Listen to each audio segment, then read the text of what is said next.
Well, hey everyone, thanks for tuning in to my YouTube channel through dustinp.com. I have shared with many of you that there are 5 areas that I'm super passionate about and that I want to dedicate the rest of my life sharing and encouraging and coaching and having conversations along the way about these 5 topics. And one of them is the topic of mental health. And if you haven't heard my story before, you can go on dustinp.com and click on the blog. My story is the first post on mental health there because if I want to start this conversation, then I feel like it should start with my story. And so you can read my story there. But we're going to have many conversations with many special people in my world. And one of which that I've just recently had the pleasure of getting to know is Dr. Jerome.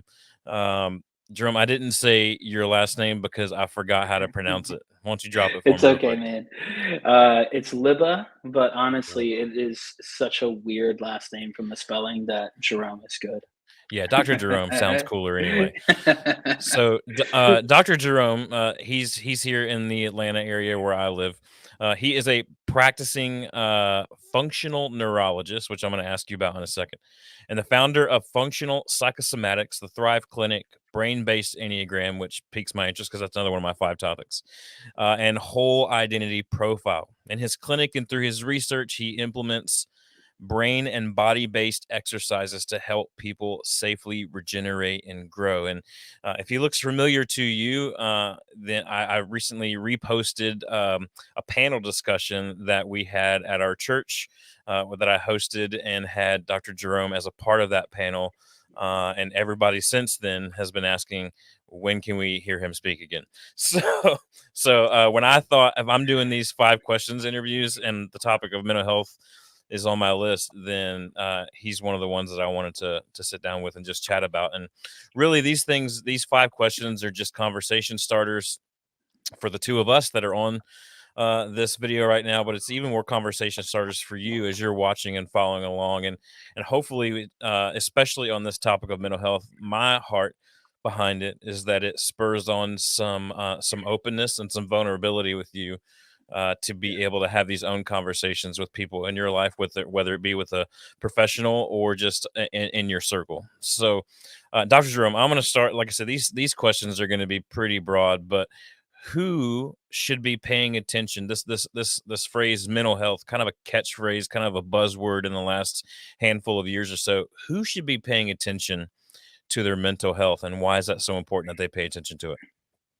Yeah, man, it's a great question, and I think the high level kind of cliche or obvious answer is everybody.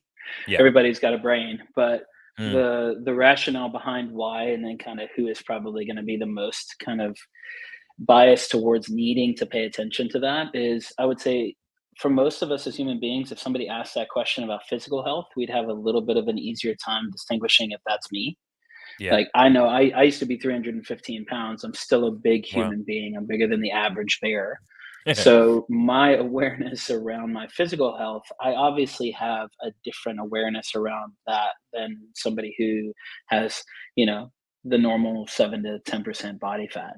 Yeah. So if you're in a position where you know you already have some degree of compromise physically, it's easy to say, well, I'm the person who needs to focus on my physical health. If you're the person who is consistently taking care of your body and it's already at the forefront of your mind, somebody would think, well, that person's taking care of their physical health. It's important to them.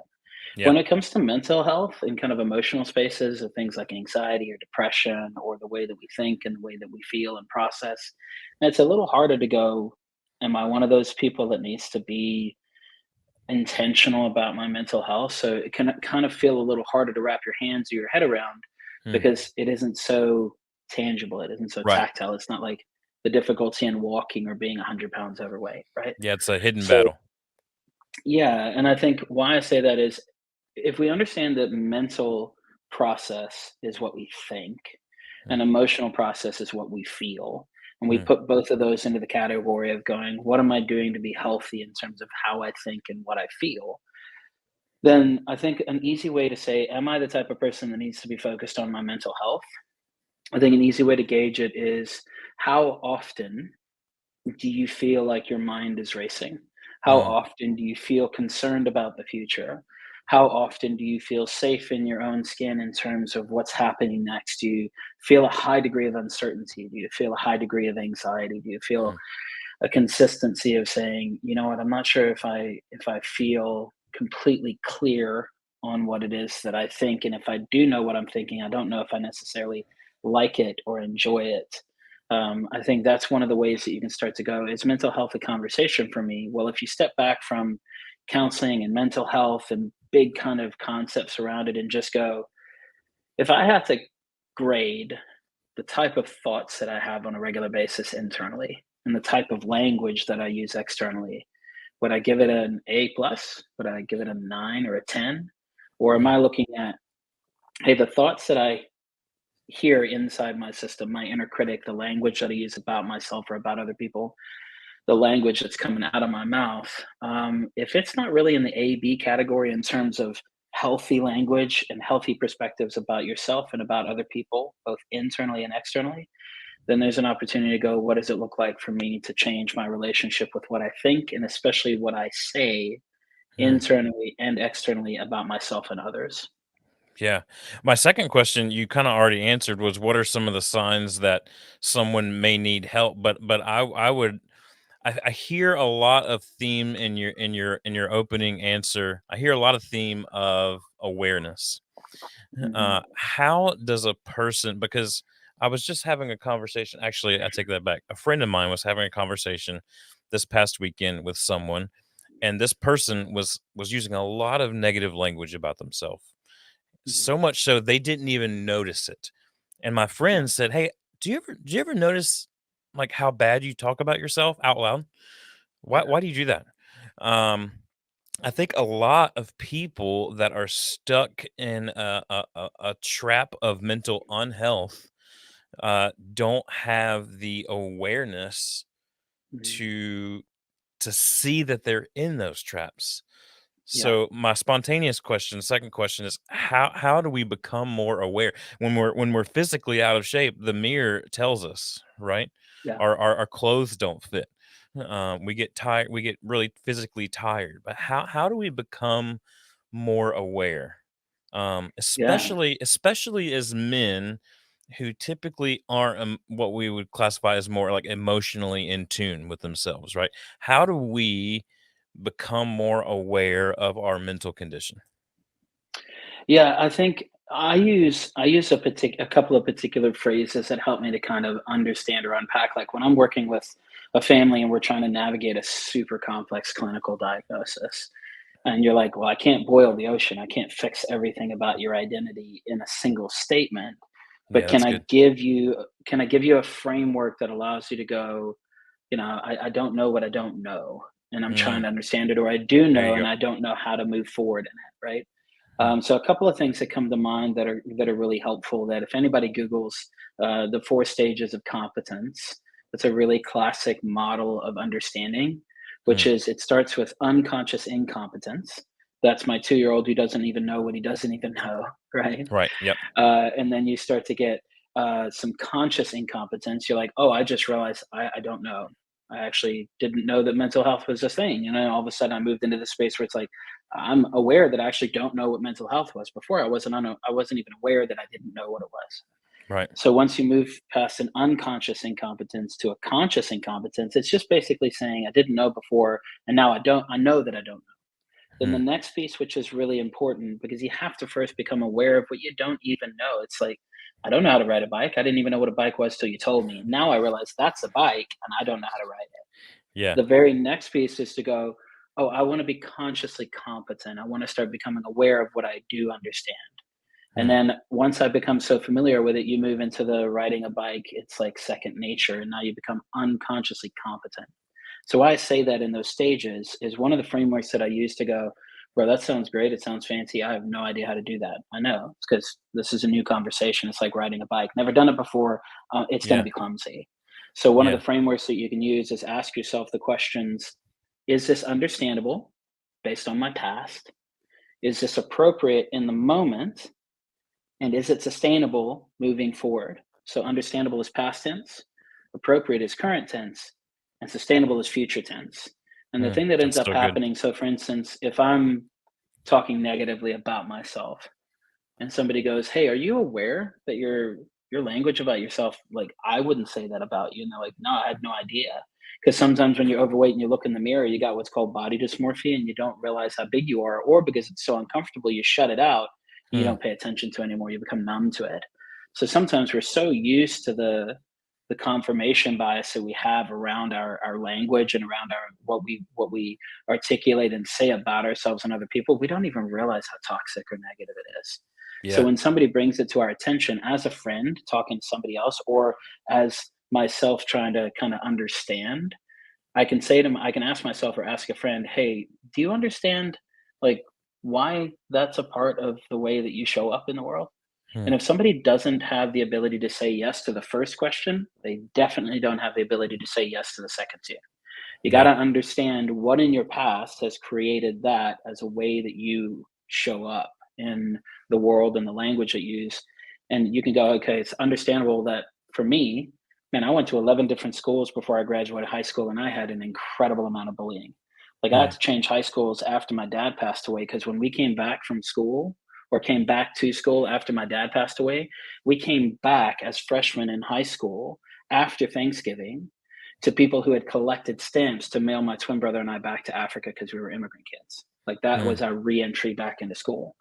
Wow. So the language around me being stupid, or me being fat, or me being an idiot, or me being unwanted, that was a huge amount of my history. But I didn't realize until I was in my 20s that I repeated a lot of that language because I was just so familiar with it. Like, if Yeah. I did something wrong, I'd call myself an idiot, right? So I think if you don't understand how you got there, it's going to be very hard to go, well, is this an appropriate way to show up? Don't know. Is it Yeah. sustainable? Don't know. I don't even know how I got here. So I think the first step is orientation. Wow. Yeah. I mean, I think, yeah, like that bike metaphor is so good because you don't know. I mean, I'm just repeating what you're saying at this point, but you don't know what you don't know, and you don't know what it's gonna be like until you get in it. Like it, if Yeah. you asked me to describe to you what it's, I'll just stay on the bike metaphor for a second. What is it like to ride a bike? I mean, I can talk to you about the wind hitting my face. I can talk to you about the freedom emotionally that it may feel, but I cannot describe to you how I don't fall off. I Yeah. just don't, you know, because I've practiced at what that feeling is like, and it's become second nature. And I think that's what I hear you saying is that Yeah. once we can hit those milestones of becoming aware, it's a practice of being more and more aware. Okay, so most people would look at their physical health and understand that there is a point for them that they may have arrived. I think the struggle for me and for a lot of people is with mental health. It's a little harder to understand, and I get the question that I get a lot from people on this topic is, how do I know when I'm fixed? Right, that's Yeah. the word. That's the words that people like to use. Like, because I know, Yeah. hey, if I'm 30 pounds overweight, if I lose 30 pounds, I have arrived, right? To whatever it is that is acceptable in my mind. So, how does a person know with their mental health that they have arrived or that they are quote unquote mentally healthy now? Yeah. I think coming back to the bike analogy, for both the physical health and the mental health, it's so often tied to stability. Hmm. It's not only tied to how little effort it takes to stay steady, but how much work does it take to get started? How much work does it take to slow down and to stop? How much effort does it take to change your process and to change your direction or change lanes? Right. When we Yeah. talk about mental stamina, mental acuity, mental capacity, it's not an intellectual conversation. Hmm. It's a capacity of saying, if I get perturbed, if I get knocked off center, if I feel unstable or things feel uncertain or I feel anxious about the future, that's like driving a car or riding a bike and going, do I feel like I have an idea of where I'm going and how to get there? And as I'm doing it, do I feel stable while I do it? So I Okay. think the physical health would be, hey, yeah, you lost the 30 pounds, but what are you doing to stay in a healthy state of physical health? And Right. then when you're doing a mental health piece, it's going, okay, I was healthy the last time I rode the bike, and I want to be conscientious that the next time I get on it, I'm still present to kind of how I navigate the world. Every time that I write, I got to be intentional. Hmm. But if I get on there and I'm like, man, I feel really wobbly. I feel really unstable. I feel really uncertain. The Yeah. biggest indication of a mental health component is if you don't feel like you can get stable. Because when you're physical and you feel like you're losing your balance, it's obvious. And forgive me while my computer beeps at me there. When you're physically unstable, it's super obvious. But when you're mentally unstable, we don't always see it as quickly. So the easiest way that I would orient to it, if anybody's curious of how do I do a check-in, is a really easy way to do it is if you can control your face, your breathing, and also your mouth. It's a great way to be able to do it. So I tell people breathing, face, and hands. Okay. So for Hmm. instance, if I'm like nervous and I feel anxious and I can't stop doing this, can I Yeah. go?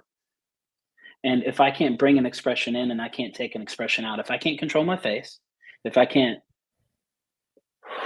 check in with my breath and my breathing, a really easy way to know if you're not in the driver's seat is if you can't control your face, your breathing, or your hands. Like if you watch when people get really upset Mm.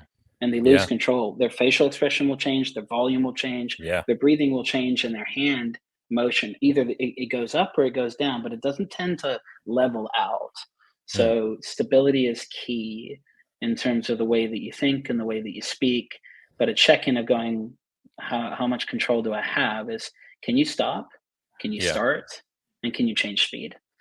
Yeah, I love what you're saying that the most of your check-in that you're saying or most of our indicator of if we've arrived or if we're fixed all comes out into the physical realm of Yeah. can I change my behavior? Can I change what's on my face? Can I change my hands? That type of thing.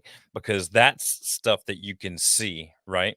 Mhm. Because so many times we're just like, I feel okay, but I don't know if I'm okay. But I love what you're saying that the Yeah. physical indicators are there for us to know when we're getting better. Yeah. You've given us so many tools already, but my fourth question is if you could just share one tool with the common person to use today to be healthier mentally than they were yesterday. Yeah. I think it would be a phrase, and then I'll give you an example of what you can do. Yeah, let's go. The phrase would be, if it is hard, it is helpful. If it is harmful, it is not. Hmm. So being able to gauge, I don't know if this is harmful or not. Well, being able to go, am I in danger? Am I unsafe? Is this actually hurting me?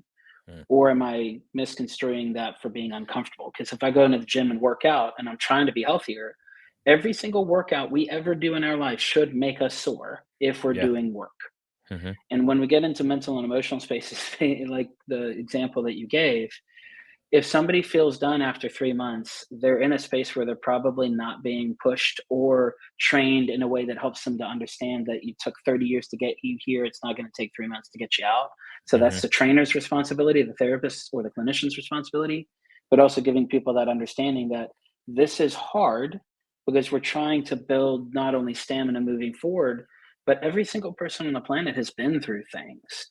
So that's like walking into a house that's had some pretty significant damage in some way. Yeah. So if we're going to do restoration and we're going to do renovation, we don't want to do demo. We get one house, right? Right. I want Yeah. to do demo. I want to do restoration. And sometimes, depending on the amount of things you've gone through and the amount of wear and tear, and it takes time. So I think if it's hard, it's helpful. If it's harmful, it's not, can give you a gauge of going, is this uncomfortable or is it unsafe? And that can give you a Yeah. gauge. But a practical way that you go, how can I do something that's hard? I think one of the most common things is, especially in today's culture, is it's really, really, really hard for people to do something that is asking them to be less stimulated, to have less inputs. So, for the idea of Yeah. saying, like I ask people all the time, when's the last time that you did something for 10 minutes that only had one input? Like TikTok, it's a new video every few seconds. Social media, it's a new image every few seconds. I'm talking you sustain your input for 10 minutes, the same input.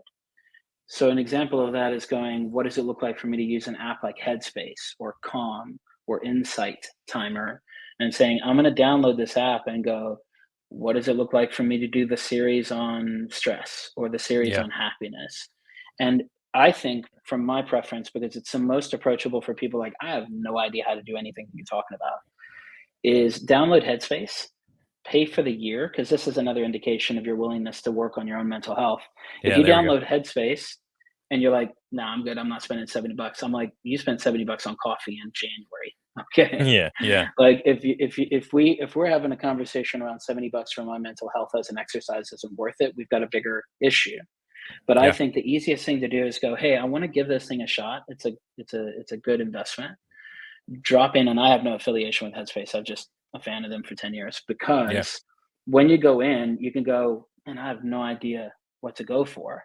You Hmm. just pick the whole library and just pick a word that you're like, that seems interesting, or yeah, that's relevant. And whatever jumps out to you, do a 10, 20, or 30-day process. And if you want to gauge on what the level of difficult is for you, do attempt to do a 30-day Headspace series or a 10-day Headspace series and see how consistent you can be.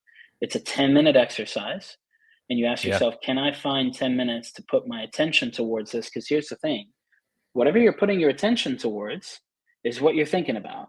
There And it if is. you struggle to put your attention towards 10 minutes of being less overwhelmed and less stimulated in a really overstimulating world, that's an indication of how hard it is for you to stay focused for 10 minutes. And that can Hmm. really give you that litmus test of what your stamina is for mental health or mental exercise.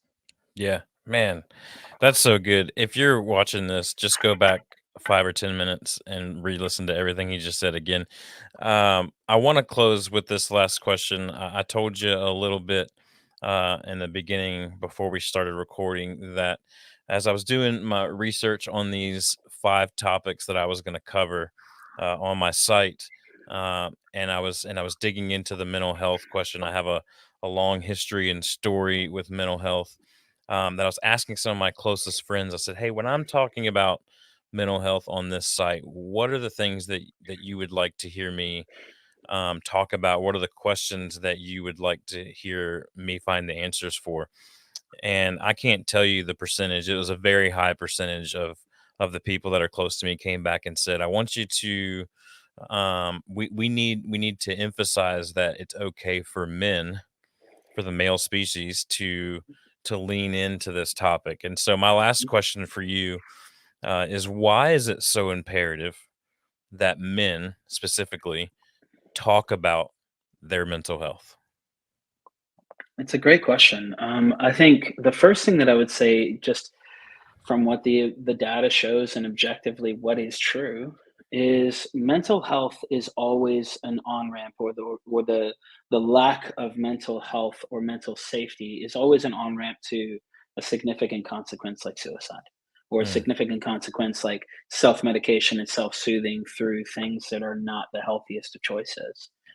And what the research shows is there's a much, much, much higher likelihood that addiction and suicide are male based issues than they mm, are any other demographic. yeah, So if we know, hey man, there isn't really a consistent space for a man to take care of himself or to be taken care of, because it's such a contrast to culture and society and norms, right. right? That to put yourself into a position to even think of the language self care is weird. Or to think of Yeah, yourself as somebody who might have a mental health challenge, automatically we have such a history and such a stigma around there's something wrong with you, mm, or that's man up and power through. And the reality is, if we treated yep, mental health the same way that we treat physical exercise, it's not a question of if, but when you're going to hurt yourself. Like if I go into the gym and somebody says, go harder, go harder, go harder, but I ran out of gas 2 hours ago, I'm going to injure myself. yep, If I try to lift too much, I'm going to injure myself. Every example of being in an exercise capacity physically, I'm going to hurt myself. Yep. because I've got to take breaks. I've got to be aware of my speed. I've got to be aware of how much I'm hurting. But it's a lot easier to notice. Look, I'll give you an example in the NFL, right? I specialize in concussions and traumatic brain injuries. When Damar Hamlin had his cardiac arrest on the field, everybody was paying attention because they're like, that dude died during a game. Now the reality is that's so stark a contrast that everybody tends to pay attention after somebody died or after somebody had an event. Right. But the reality is there's a spectrum between being in the gym and having an Achilles tear and your heart stopping because you got hit in the chest. But in Mhm. all of those situations, we're saying as a man, your natural predisposition in so many different areas is to power through, is to be responsible, is to understand duty and obligation and work. Wow. And the thing that I would say is the idea of self-care, the really the easiest thing that you could do is just change the order of the words and ask yourself a clarifying question. What do I think when somebody asks me, do I care about myself? Hmm. And what is my experience or what comes up for me or what do I think? What comes to mind when somebody says, what is your experience or history with someone else caring about you and also caring for you? Yeah. So our relationship with mental health and taking care of ourselves is dependent on whether or not we're even allowed to take care of ourselves. So if self-care feels weird for you, just switch the words and go, do you care about yourself? Like, Hmm. what is the conversation about considering you? Like me as a dad, I got 3 kids, 7 and under. My Yeah. You dad better passed care away about at yourself. 43. Yeah, my Yeah. dad passed away at 43 when I was 14. I know that my dad cared about us. I don't think anybody taught my dad how to care for himself. Hmm. So don't be afraid of self-care. Be more curious about asking questions. Am I even aware of what it looks like to care about myself? And if I don't, why? And if I Yeah. do, how can I do that in a healthier way? Man, that's so good. I mean, every time I have a conversation with you, I feel like there's never enough time, and I'm immediately upset at myself for limiting myself to 5 questions. But I know that we live in a culture that has like just short attention spans, so I want to keep this short and sweet. But Yeah. before we leave, I want to put this up on the screen here for everybody to know. If you want to know more about Dr. Jerome and what he does, or you want to, I love following on Instagram. Every day he blows my mind on Instagram, and I'm following him. drjerome.com. You can find out more about what he does if you're in the Atlanta area or the Southeast area and you're like, I need to know more from this guy. Check him out, drjerome.com. Jerome, thank you so much for your Hey man, time my pleasure. today. Thank you, brother. I hope it's not the last time we have you on here because there's just so much more Nah. that we could get to, but it's such a blast. And just go back and write down every tool he mentioned, write down all the apps, write down all the phrases to say to yourself. And let's continue this conversation, everybody, as you're watching this. Don't let this be a one and done thing where I just tuned in this one time. Start asking yourself these questions, start asking these questions of people that are in your circle. Let's get vulnerable with each other. Let's be there for the long haul and let's care about our mental health. Thank you all so much for tuning in, and I can't wait to spend the next time with you on whatever topic we ask on 5 questions.